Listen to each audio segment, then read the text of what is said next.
Hey everyone, it's Brandy and welcome back to my channel, Brandy Janae's Book Show. Today I'm going to be doing my October wrap up. I want to try to not have this video be super long, so I am just going to jump right into the stats and then get into the books and my ratings of them. So in October, I read a total of 11 books, I believe. I think it was 11 books.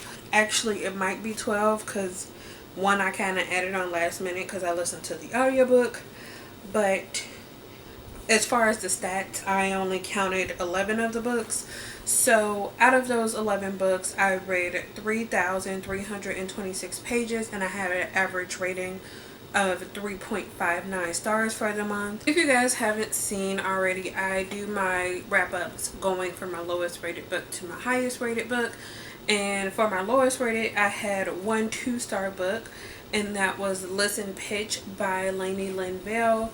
This was a book that I received in EARC 4 for review. This story, I'm pretty sure it was told in dual perspectives, and I am completely terrible because I don't remember their names. But the guy that we're following, he is on a professional baseball team, but as far as background, he comes from a family that was involved with the mafia or something like that, and he has pretty much put himself in the spotlight because his uncle, or someone he calls uncle but is really was someone that was really close to the family, not actually blood related.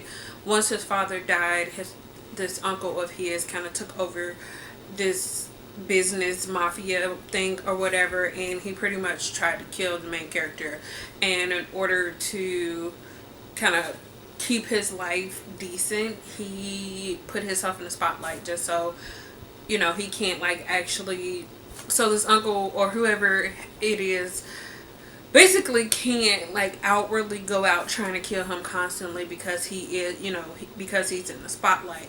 Then we're also following the woman main character. She is in her 20s, I believe. She's living with her sister, and we really don't get a whole lot of background on her before the story starts. So if you go to Goodreads or Amazon or anything and check the synopsis, it gives you one thing, and I feel like it touched slightly on the points that it made, but it wasn't exactly how I was expecting it to go. So I don't want to get into spoilers, but I kind of do because it was really ridiculous at some points. I think I gave it a 2 stars because I was kind of being generous. Also, there was really good representation because this was the first romance novel that I have ever read that dealt with a deaf main character. So the female main character, she's deaf, and she ends up going because the guy lives next to her sister's house, or she's living with her sister, so he lives next door, and there's a really loud party going on and she's babysitting her niece.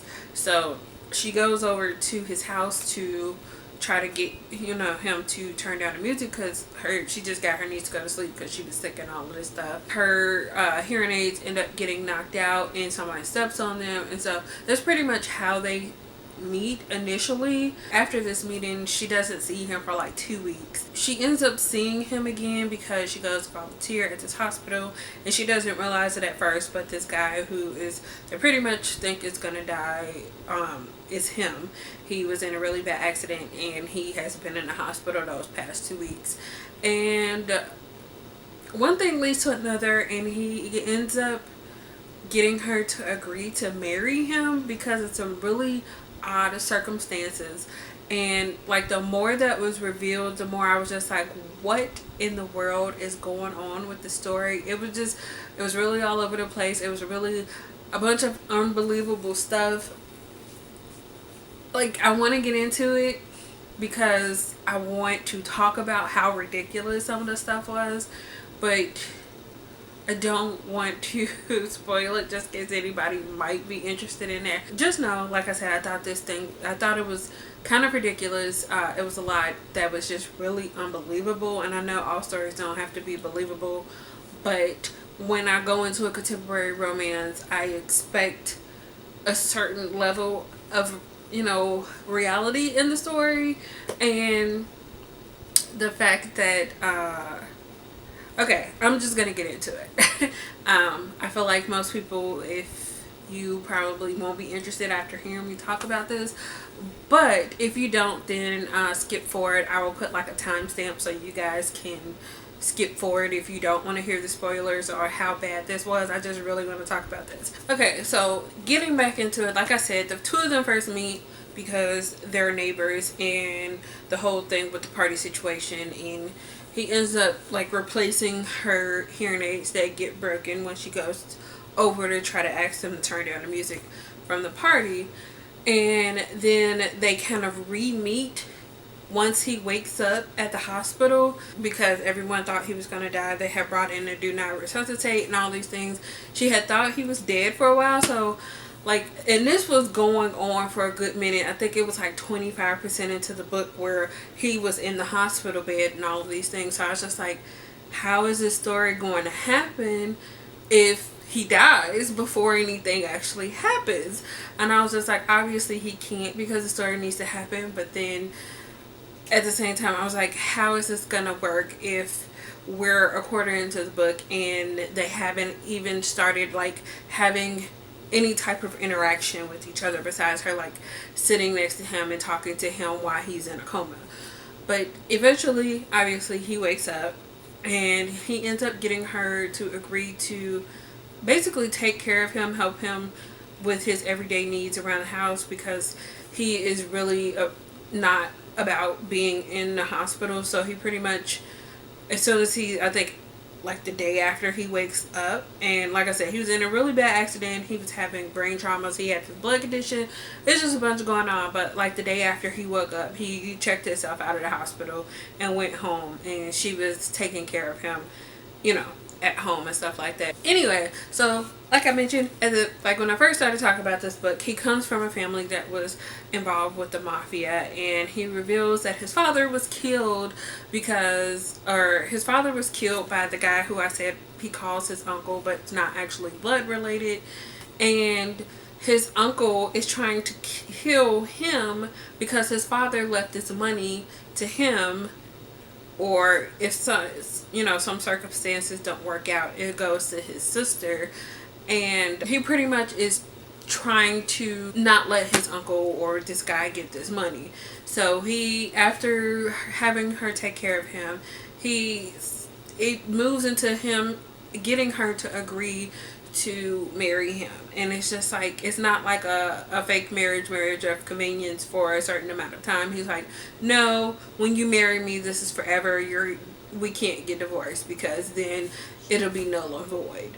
So yeah, she agrees to this. Ridiculous thing number one, she agrees to marry him after he tells her, I don't even think he gives her the full story about like the whole mafia thing or anything. I think he just tells her, or he asks her to marry him because of something. But she agrees to marry him, and then like 2 days later she finds out that he needs to have a kid like within a year. And instead of like saying, well, maybe we should get you pregnant, he was like, well, there's no guarantee, so we're gonna go and get surrogates. And then not once they get this solved, they was like, okay, not only are we gonna impregnate one person, we're gonna impregnate 2 people, and then there's a chance that you can have 4 kids at the same time. Okay, so we get there. Then we get the 2 people. One of the girls, she ends up like, one of the babies survives, one of them dies out. And then the other girl has the 2 that she was, impregnated with. So then we have 3 babies on the way from 2 different surrogates. And then she gets pregnant too. I think this was later on when they found out she's pregnant, because I thought she would, they were going to sleep together, she was going to accidentally get pregnant, and then that's why they got married. That's the way the synopsis made it seem like it was going to happen, but no. But okay, so like I said, surrogates, 2 surrogates, 3 babies between the 2 surrogates. The main character girl, gets pregnant. Then we got all this other stuff going on with this guy, because he really, really wants this money. So one of the girls, we find out that the motorcycle accident that the guy was in was like, he was in this accident because the uncle guy tried to have someone kill him. Okay, so that happened. Then later on, one of the surrogates, the one that had the one baby, she gets into a car accident and is dead. So we kind of figured that, the same guy had someone do this, or maybe someone else did. I don't know. I can't remember what happened with that. But he was like, he wasn't gonna hurt any women or children. But then when the babies were born, because these surrogates were actually in on the whole thing, and the one that survived that had the two babies tried to take the it was a lot going on. I'm rambling, and I don't know how much of this I'm gonna keep in. Just know that it was absolutely ridiculous, and I was just like, what the heck is going on? So thinking about it, I might have to lower my rating to like a 1 star, because I was just like, why is this? Why? The only good things I think it had going forward was the fact that we had deaf representation in the story, because the main female character, she was deaf, and then the main male character, his sister and her husband, they were both deaf. So I was just like, okay, good, thumbs up for that. But everything else about the story, I was just like, what the actual heck is going on? Not my exact wording, but yeah, I had to just keep stopping, and I was just laughing like, is this actually happening? And it was. So if after all that you guys still want to go check that out, feel free. Just know that I do not recommend this one, because it was all over the place, and it just, yeah, no. Moving on, after that little rant, I'm now going to talk about the one book that I gave 3 stars to, and that is Going Down on One Knee by Christina Hovland, or Hovland. I'm not exactly sure how to pronounce her last name, but this is another contemporary romance that is following dual perspective. The female main character, she is really controlled with her life. She has this 5-year plan where she wants to get a certain place in her career. She's like have gotten so far in her plan, but then she was like, well, she wants to marry this coworker that she likes, and get married, have kids, and move out to like the town outside of the city that she's currently living in. But the guy that she likes is actually dating her brother, and at the beginning of the story she finds out that he actually proposed and they're getting married. So now she's like, what the heck am I supposed to do? You know, she's happy for her sister, but she's also feels like she liked this guy, but like they never dated, or she never told him or anything. One of her sister's fiance's friends comes into town because he knows about the engagement, and he comes into town, and they end up having a get together at the main female character's house. They have an attraction to each other. They're really different. He is a manager of a band. You know, he travels around a lot. He has a lot of tattoos, rides a motorcycle. So he's like the bad boy, you know, the typical bad boy. And she is like the pristine girl who kind of goes by a set plan. And they're attracted to each other, but both of them have their reservations for their own reasons. But one thing leads to another, and they decide to, I don't want to say have a relationship.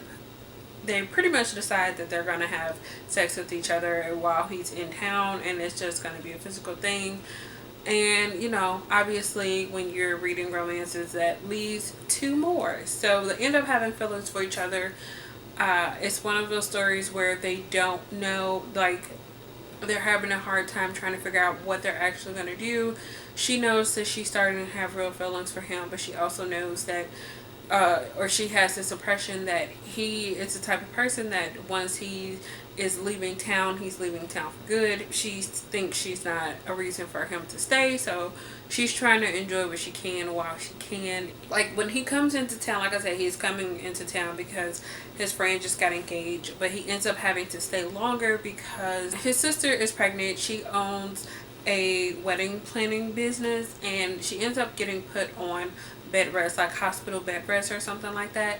So she asks him to run her business while she's on bed rest. I think she has like 3 weddings that she had going on, and she asked him to run these weddings because she couldn't, and she really didn't have anyone else to do it, which I still thought that was kind of crazy, because it's like he knows absolutely nothing, and yes, that's your brother, but if he doesn't know anything, why would you put him in charge of something that big? But yeah, so he pretty much becomes the impromptu wedding planner for like 3 or 4 of these weddings. And as you can expect with a guy, yeah, he is a manager for a band, but He knows absolutely nothing about planning weddings. He kind of screws up a little bit, but things end up working out one way or another for at least some of the weddings. Some of them kind of go downhill really bad, but obviously the story is mainly focused on the two of them and them trying to figure out what they're going to do relationship wise, if they're going to have a relationship or anything like that. I thought this was an enjoyable story, but it wasn't like anything spectacular. I think if you're looking for this type of contemporary romance, it's a good one to check out. Like I said, it was a decent read. It's just, it didn't leave a lasting impression or anything like that. I did really enjoy the way their relationship progressed. I feel like at times I wish they would have talked to each other more, but overall I thought the relationship that they had and the relationship progressed really well throughout the story. The next book that I read was a 3.5 stars, and that was Cold Spell by Mia London and Susan Sheehy.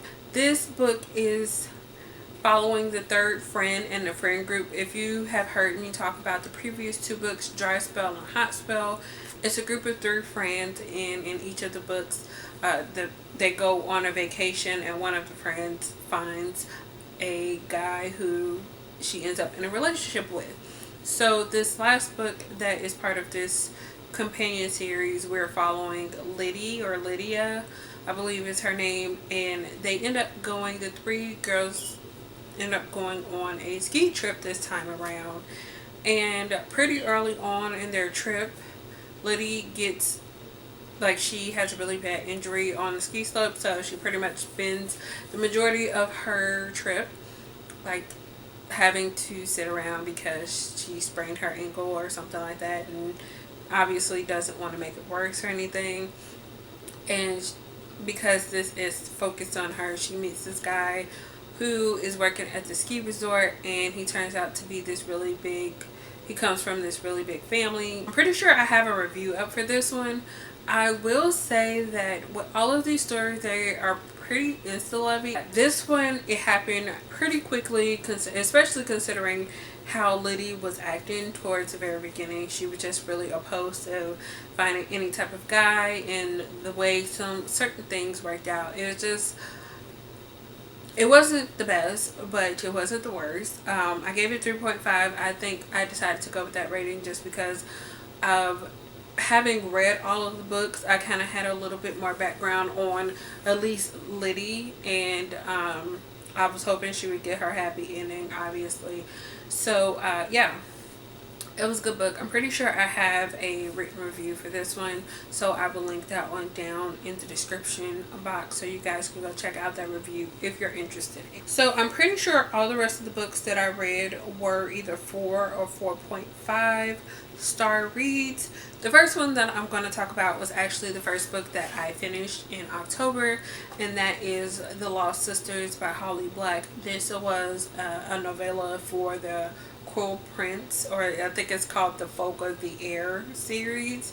So the first book is a Quill Prince. This one is, like I said, it's a novella, and it's pretty much following Taryn, and she's giving a little insight into what was going on with her and that one guy, I cannot remember his name, but the guy who was kind of causing a bunch of trouble between Taryn and Jude and Carden. She's pretty much giving insight into what was going on, why certain things happened the way they did. I was kind of hoping that this novella gave me a reason to not hate Taryn, and while I understood more about what was going on, it didn't necessarily make me feel any better about her. The novella, from Taryn's point of view, it almost seemed like it was supposed to be an apology, but it wasn't really, because she was just like, well, this is what happened and this is how it is, and yeah, I probably should have told you this, I probably should have told you that, or said something about this, but he said this to me, so you know, this is what happened. So I was just like, okay, and I was just like, but why? Basically, I just left this not knowing how I was supposed to feel about what was said. I just felt like, okay, but you still stupid. Like, that's how I felt after I read this. But yeah, I gave this one a 4 out of 5 stars. I enjoyed it, but at the same time, I'm just like, okay, I don't know how to feel about you still. The next book that I have to talk about is Food Wars Volume 26. Yes, by Yuta Sakuda.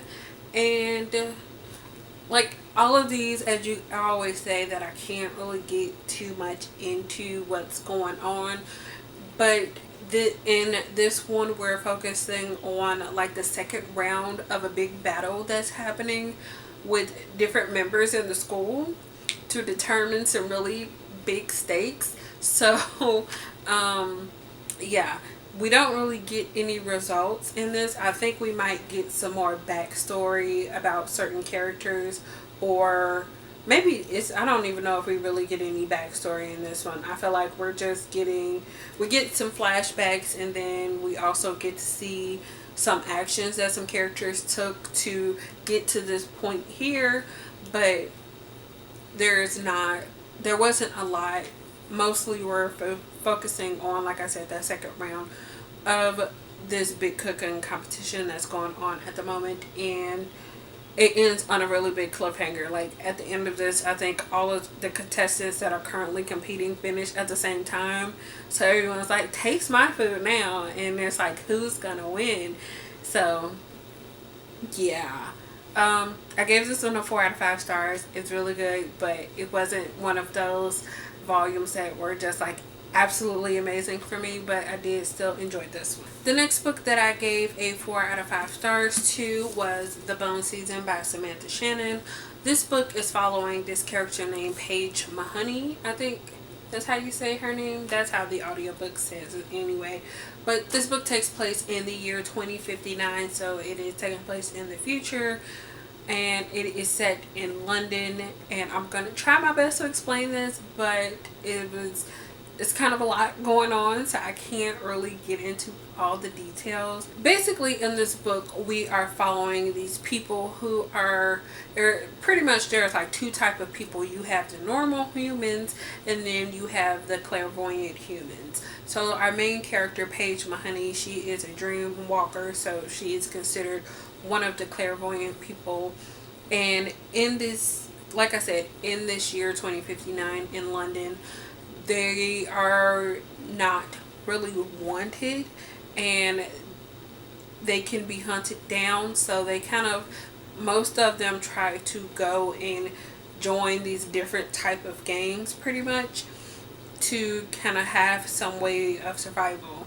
And we're following the main character as she pretty much gets caught up in some craziness, and she ends up getting taken to this other place where she's pretty much put into slavery, which is like the simplest term for it.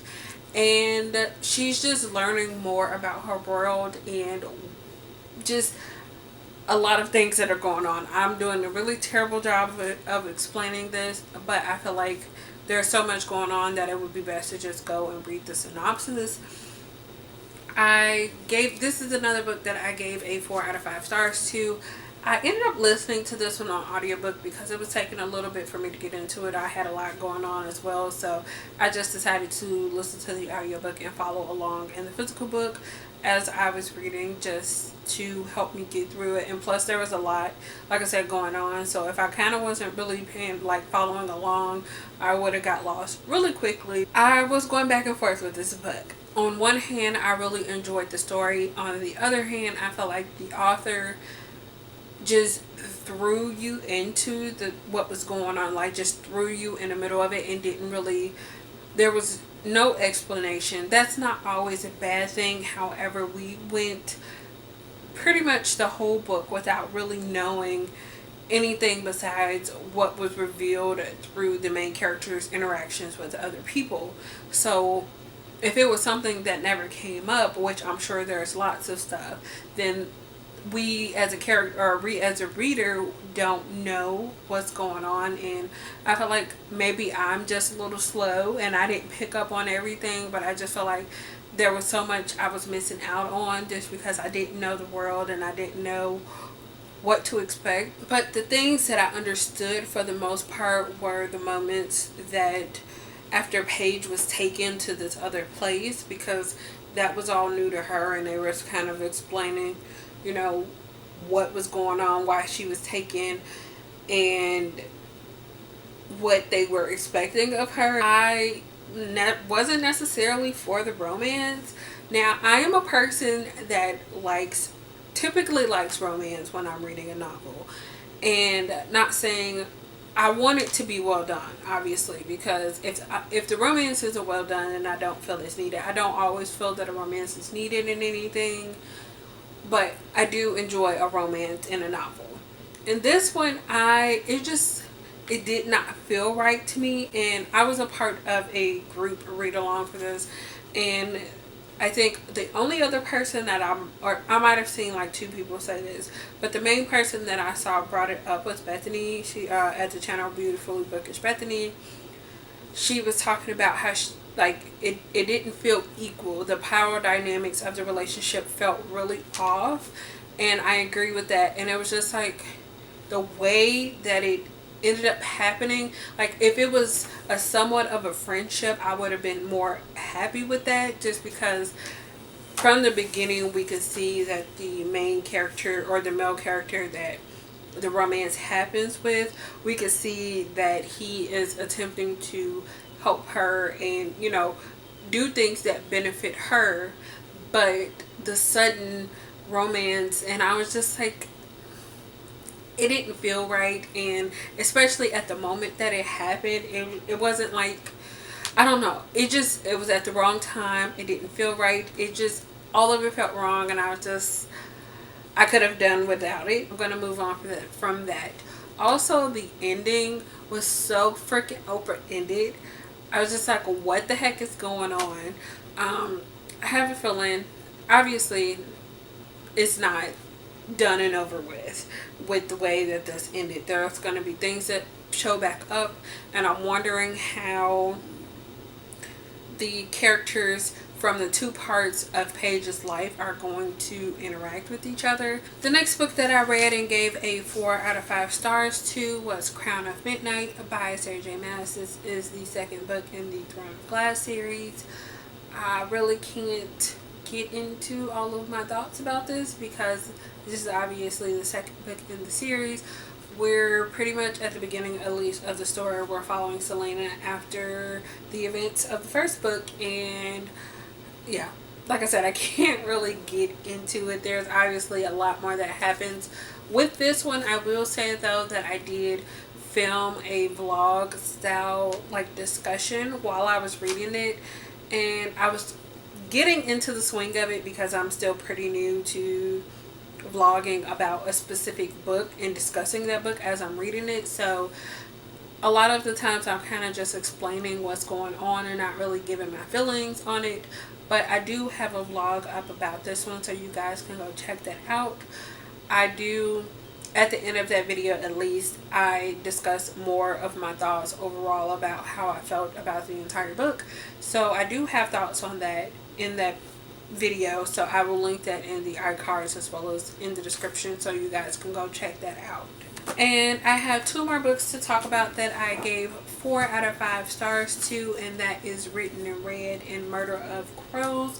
Both of these are by Anne Bishop. This is the first and the second book in the other series. The first book is following this character named Meg. It's actually following several different characters, but the main character is Meg, and she is a blood prophet. And in this world, blood prophets, or at least all the known blood prophets, I believe, are taken and kept in these homes where they are used for profit, pretty much.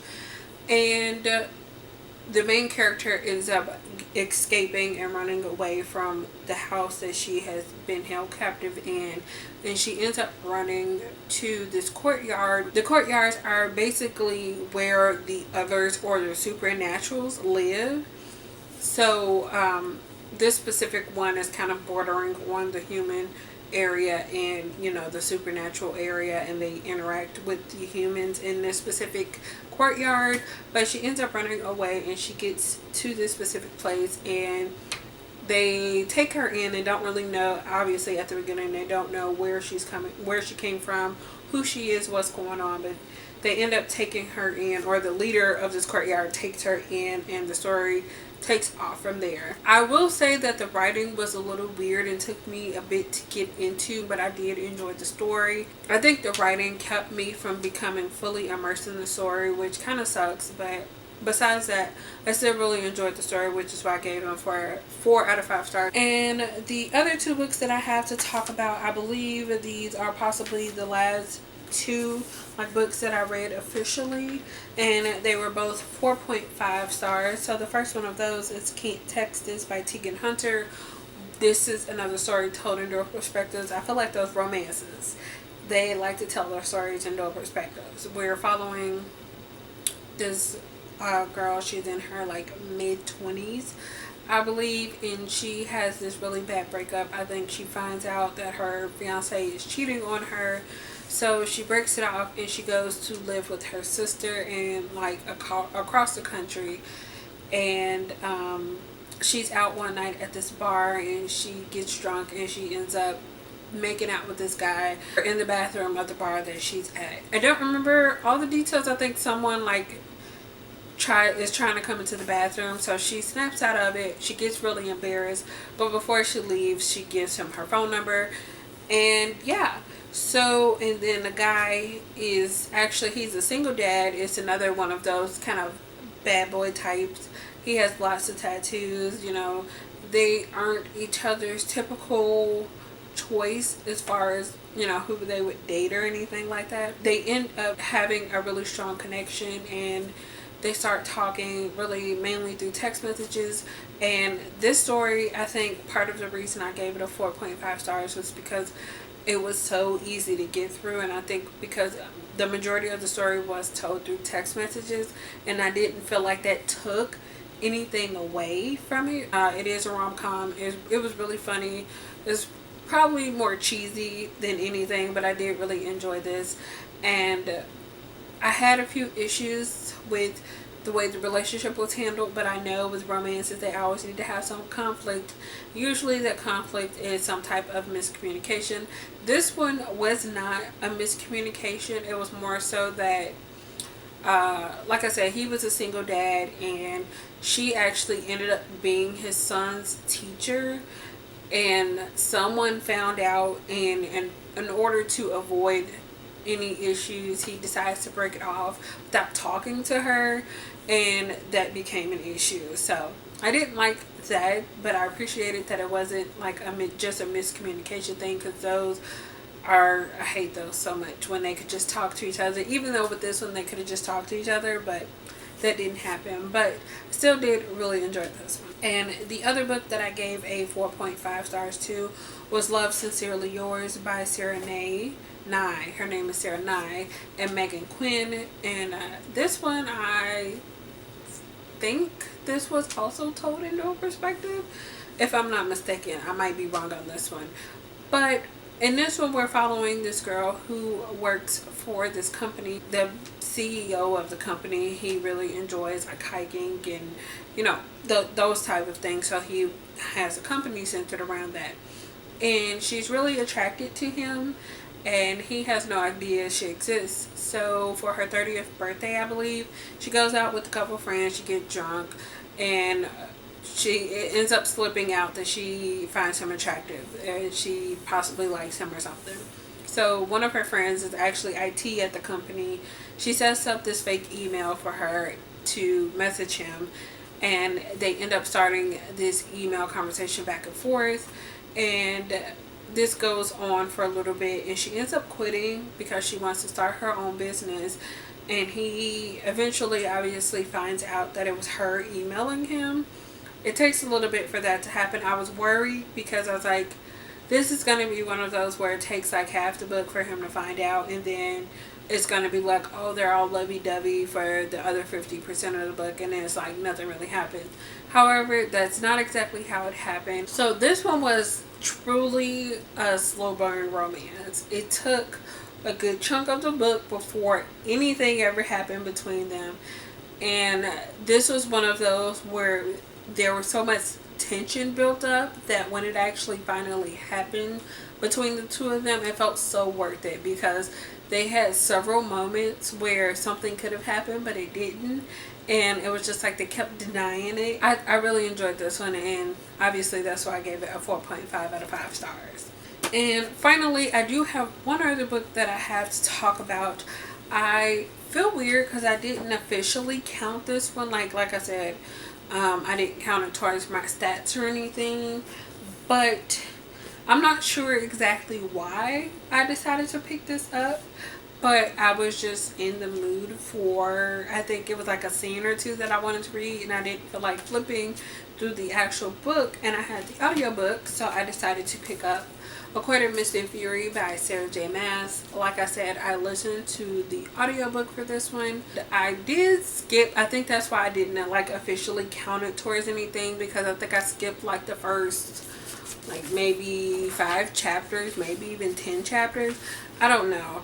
I pretty much skipped until Reese first appeared in this book, because I just wanted to see all him in the favorite scenes.